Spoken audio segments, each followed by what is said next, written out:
Slovenska vojska je zavarovala našo osamosvojitev in je tudi danes, nazadnje ob vdoru migrantov, branik naše varnosti in zaščite naših meja.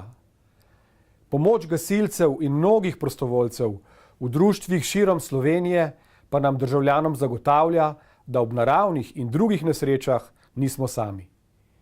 Žal so tako vojska, gasilci kot prostovoljci ostali sami, ko je bil čas, da jih vlada ustrezno sistemsko podpre in nagradi.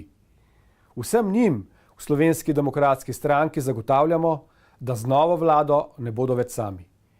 Izvzem iz plačnega sistema javnih uslužbencev, zagotovljeno financiranje, ustreznejša ureditev prostovoljstva je le nekaj ključnih programskih zavez, ki jih bomo uresničili.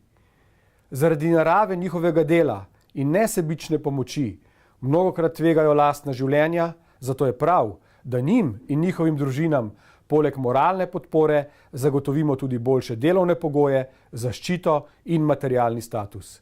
Ne le tedaj, ko vas potrebujemo, na vas mislimo vedno.